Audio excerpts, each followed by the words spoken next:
Salam sejahtera, nama saya ialah Chan Yong Shen. Topik kumpulan kami adalah mengenai Satu Malaysia, warisan budaya dan identiti nasional wujud bersama. Berikut adalah ahli kumpulan kami.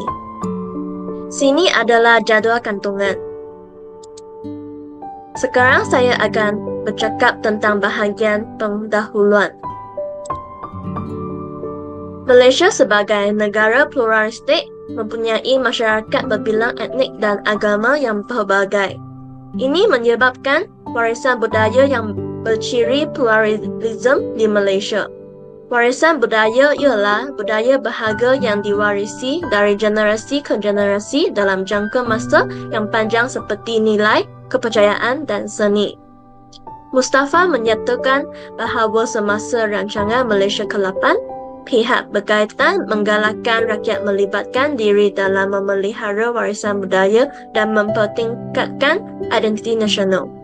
Selain itu, Malaysia juga telah memberi perhatian kepada pembangunan dan pewarisan budaya, menubuhkan institusi berkaitan untuk memberikan usaha dalam mempromosi dan melindungi warisan budaya. Sebagai rakyat Malaysia, kita berusaha untuk memelihara warisan budaya kita demi mewujudkan identiti nasional supaya negara yang lebih harmoni diwujudkan. Kini, warisan budaya dan identiti nasional menjadi topik hangat yang sering dibincangkan. Di sebuah masyarakat yang majmuk, kita bukan sahaja harus memelihara warisan budaya sebagai kumpulan etnik, tetapi juga harus membentuk identiti nasional sebagai negara Malaysia. Jadi, apakah kepentingan warisan budaya dan identiti negara kepada Malaysia? Fungsi utama identiti nasional ialah mewujudkan rasa bangga dan patriotisme dalam sebuah komuniti. Sejarah Malaysia boleh disalurkan sejak zaman kerajaan Melayu awal.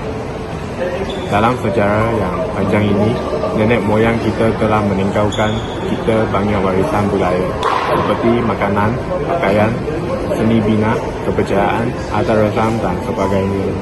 Warisan budaya ini dapat membantu kita memahami asal-usul kita.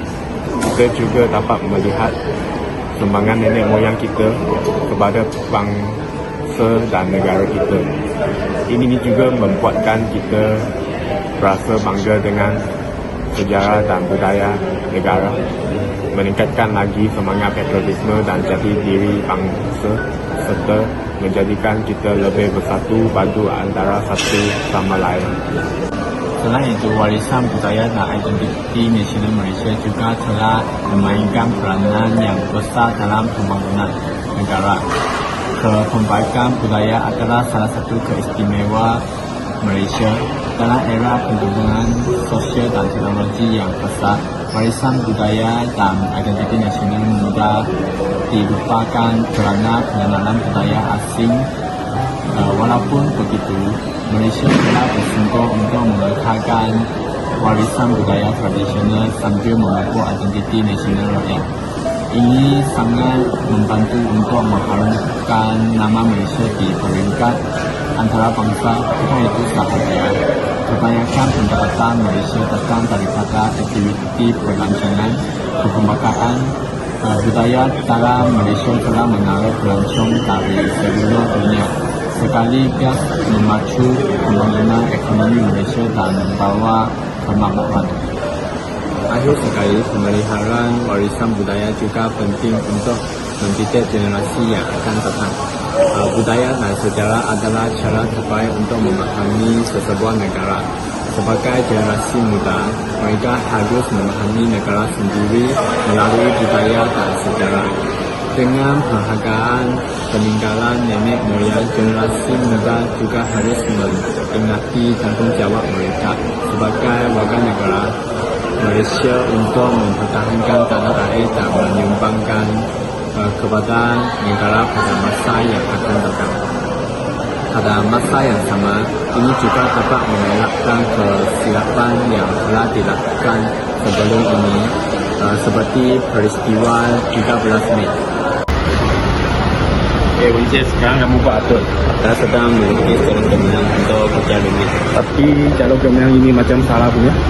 Cincin lah, ada lukis sudah cukup. Mana boleh macam ini? Jalur gemilang ada banyak kepentingan untuk negara kita. Ada apa kepentingan? Kepentingan jalur gemilang boleh lambang identiti nasional. Jalur gemilang merupakan simbol kebanggaan negara yang mewakili identiti Malaysia sebagai sebuah negara berdaulat dan merdeka. Warna dan reka bentuknya melambangkan persatuan, keharmonian dan kesetiaan rakyat kepada negara. Selain itu, jalur gemilang juga dapat memupuk semangat patriotisme. Semangat patriotisme melibatkan jalur gemilang terutamanya semasa Hari Kebangsaan boleh menanam semangat cinta kepada tanah air dan memperkukuh rasa patriotisme dalam kalangan rakyat Malaysia. Iaitu dapat mengingatkan kita tentang perjuangan nenek moyang untuk mencapai kemerdekaan. Apa itu kepentingan identiti nasional? Kepentingan identiti nasional lambang persatuan rakyat. Identiti nasional menyatukan rakyat yang berbilang kaum, agama dan budaya di bawah satu bumbung, iaitu menjadi asas kepada keharmonian dan kestabilan sosial dan membantu masyarakat saling menghormati dan bekerjasama.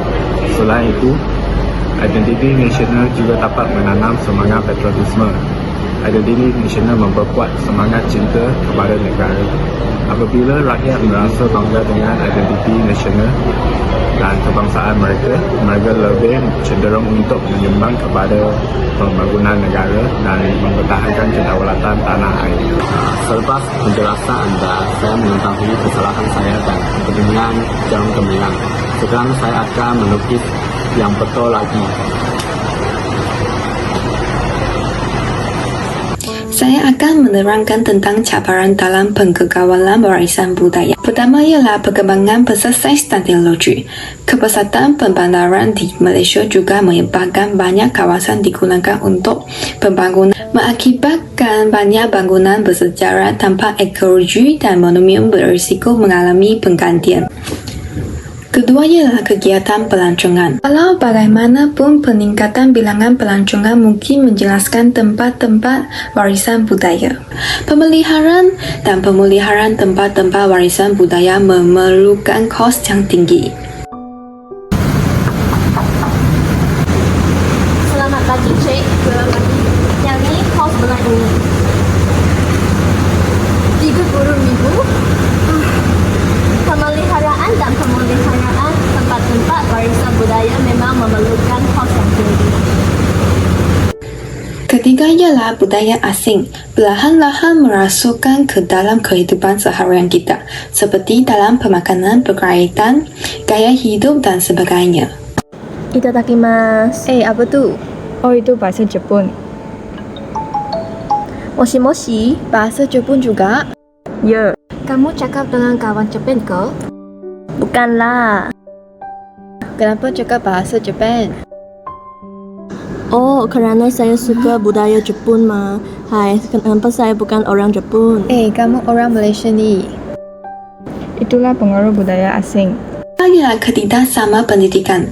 Sekolah tinggi persendirian dan sekolah menengah jenis kebangsaan lebih menitik beratkan pewarisan budaya.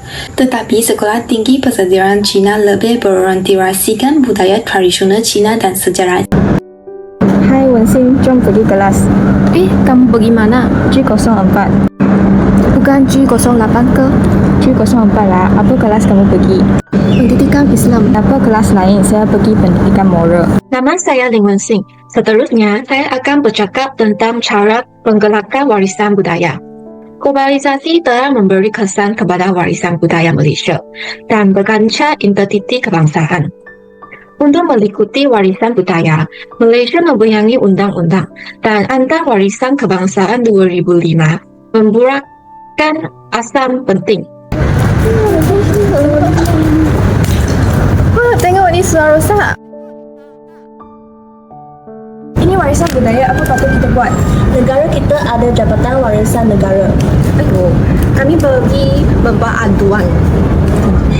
Wah, negara kita memang mementingkan pemeliharaan warisan budaya. Ya, negara kita juga ada Akta Warisan Kebangsaan 2005 yang menjelaskan peranan dan peraturan bagi warisan budaya. Undang-undang memang membantu. Ya, betul.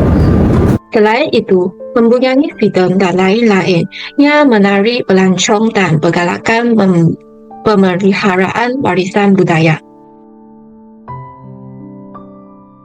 Hai, korang pergi mana? kami pergi Pawagam. Filem apa korang nonton? Nyonya Ronggeng. Oh, saya tahu filem ini. Banyak orang rekomen. Ya, filem ini tentang budaya Bapa Nyonya warisan budaya negara kita. Wah, menariknya. Saya ingin tahu tentang budaya Bapa Nyonya juga. Jom pergi bersama-sama. Pendidikan bahasa Melayu, penggalakan kesamaan antara kumpulan etik, pendidikan sejarah dan moral maupun identiti kebangsaan. Selamat pagi semua, saya akan ajar perkhidmatan etika dan peradaban untuk semester ini. Cikgu, kenapa kami perlu belajar subjek ini? Soalan bagus, siapa boleh jawab soalan ini? Sebenarnya etika merupakan panduan hidup kita.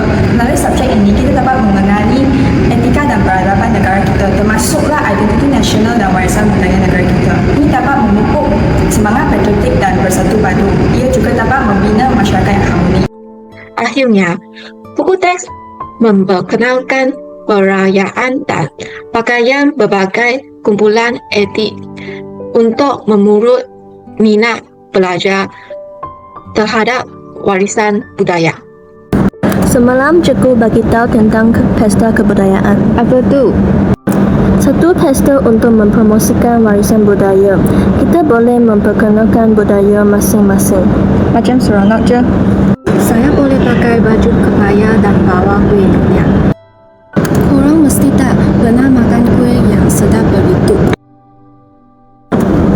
Rumah saya ada bawah bulan, datuk saya yang buat. Saya boleh bawa nasi lemak, salah satu warisan budaya Malaysia juga. Boleh, kita semua bawa warisan budaya masing-masing. Menunjukkan keberbagai-an budaya di Malaysia. Memang bangga dapat dilahirkan di Malaysia yang istimewa. Kesimpulannya, warisan budaya dan identiti nasional merupakan harta karun negara kita. Walaupun kita mempunyai berbilang kaum dan warisan budaya yang berbeza, kita semua rakyat Malaysia. Seperti apa yang dikatakan dalam rancangan Malaysia Kedua, Perbatuan Negara adalah maklumat yang penting sekali bagi negara ini. Kita patutlah berganding bahu untuk memelihara warisan budaya dan mengekalkan identiti nasional negara kita demi membina sebuah negara yang harmoni dan maju. Kita patut sentiasa ingatkan diri warisan budaya dan identiti nasional kita adalah keistimewaan negara kita. Ini adalah rujukan dan penghargaan kami. Sekian, terima kasih.